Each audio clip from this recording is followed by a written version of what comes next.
जितना कष्ट करना पड़ता था उतना हमको करना नहीं पड़ता। उसके कारण डायबिटीज वगैरह भी बढ़ा है, ये दूसरे तरफ की हानि है। परंतु आराम तो हो गया, सुविधा तो हो गई। लेकिन इस सुविधा में दुविधा है। जितनी सुविधा बढ़ रही उतना असंतोष बढ़ता है, जितनी उन्नति होती है उतना पर्यावरण खराब होता है,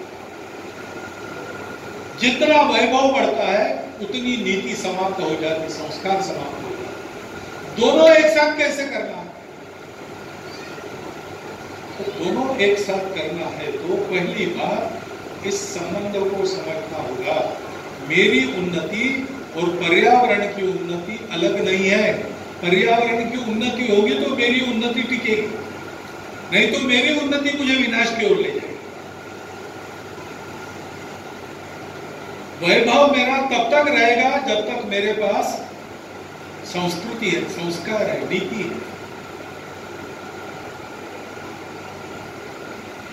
देवों को पहले वैभव प्राप्त नहीं था, असुरों को ज्यादा था।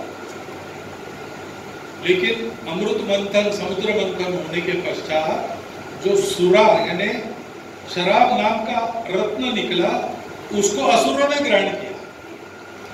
और कई के लिए ऐसा वर्णन है, वो उस व्यसन के कारण असुर नीति पथ से गिर गए, लक्ष्मी उनको छोड़कर चले।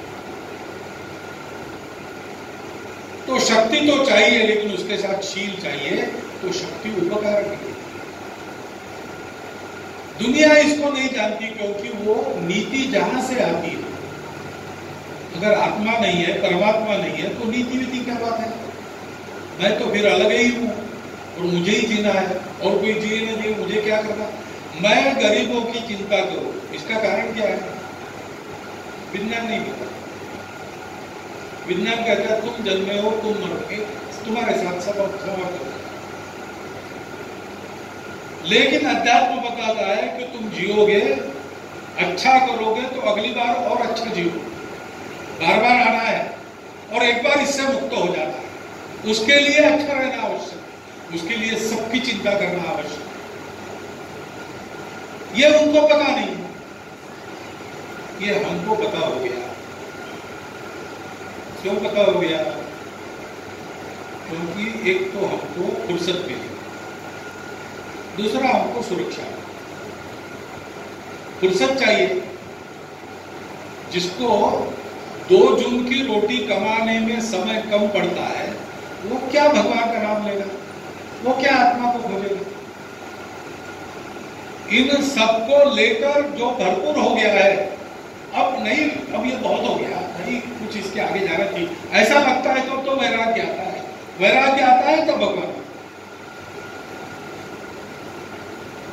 और इसलिए हमको सुरक्षा मिली, हमको फुर्सत मिली, हमारे पास इतनी समृद्धि। हमारी ये मातृभूमि है, हमको सुख से पालने वाली, भरपूर था। हम सब लोग उस समय जनसंख्या भी कम थी, तो जितना परिश्रम करो उतना कमाओ था। कोई स्पर्धा करने की जरूरत नहीं, इतना भरपूर पड़ा है कि सब खा सकते हैं। बाहर से भी कोई आता है, लड़ने की जरूरत नहीं। इतने लोग खा रहे, भैया तुम भी आ जाओ, बैठ जाओ, लंबा चौड़ा देश है, और 2 लोग आ गए, बैठो खाओ, साथ में रहो, मिलजुल के रहो, मस्त रहो। फुर्सत है तो हमने अनुसंधान किया, हमको सत्य मिल गया, हमको संस्कार मिल गया। और देश में चारों ओर से सुरक्षा की व्यवस्था प्रकृति ने कर दी। 3 ओर से सागर, समुद्र वसना देवी है मातृभूमि। और हिंदू कुश से लेकर आराकान तक पूरा ही हिमालय है वास्तव में। आज अलग अलग नामों से जाने जाते हैं, लेकिन ये पूरी जो दीवार है पहाड़ों की, उस जमाने में कौन आए? हमको गुणों के, शकों के आने के पहले तक, सिकंदर के आने के पहले तक बाहर से कोई हमलावर आता है, ये बात मालूम नहीं। तो हम निश्चिंत थे, हमको कभी लड़ने की, द्वेष करने की, क्रोध करने की, हिंसा करने की जरूरत ही नहीं पड़ी। ये किसकी देन है? ये हमारे भारतवर्ष की देन। वो भारत माता, वो प्रत्यक्ष चिन्मयी जगदम्बा है। वो भारत माता, पूरा भारत, काबुल जाबुल के पश्चिम से चिंतविन नदी की पूर्व तक और तिब्बत की चीन के तरफ की ढलान से श्रीलंका के दक्षिण तक, कश्यप मुनि के कास्पियन सागर से तो उधर बिल्कुल सिंहपुर तक, ये जो हमारी अखंड भारत की भूमि है वो चिन्मयी जगदम्बा का मृण्मयी रूप है। यही हमारी बूढ़ी मैया भारत माता होकर हमको पालती पोसती है। उसी ने हमको ये ज्ञान दिया, उसी के कारण हमको संस्कृति मिली, संस्कार मिला, नीति मिली। उसी के कारण 3000 वर्ष पूर्व, 3000 वर्ष तक पहले हम लोग सब बातों में विश्व के गुरु हैं। अर्थ में, जीवन का आस्वाद लेने की विभिन्न कलाओं में, सामरिक नीति और शक्ति में, सब प्रकार की बातों में अध्यात्म सहित हम सारी दुनिया को वरदान देने वाले शिव खड़े हुए, शिव बन गए। उस जगदम्बा वो देवी है, शक्ति है, उसका इकार इस शव को मिल गया तो वो शिव बन। और उस शिव ने दुनिया के कल्याण के लिए अलार्म प्राशन किया और दुनिया को अभयदान दिया। और हमारे शिव जी तो स्मशान में रहते, भभूत लगाकर रहते। हम पूरी समृद्धि में रहकर भी मन से शिव बने रहे।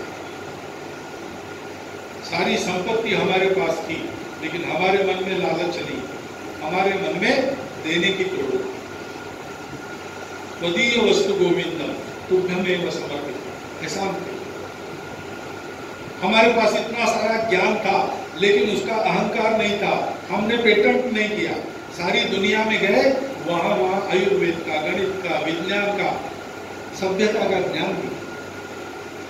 हमारे पास सब कुछ था, लेकिन हम उसमें विरक्त होकर दुनिया के सुख के ट्रस्टी बनकर गए। वो हमारी भारत माता है। वो भारत माता जगदम्बा, प्रकृति परमेश्वर, वो हमारा सब कुछ है।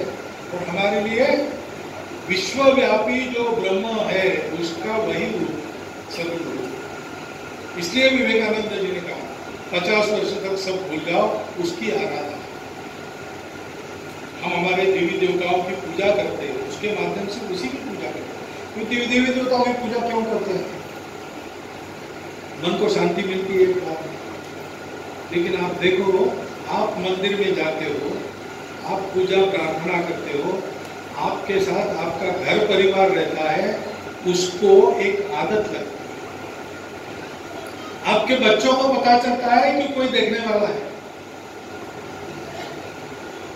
कदम अगर टेढ़ा हो गया, राह अगर हमने बदल दी, तो कहीं पर जवाब देना है।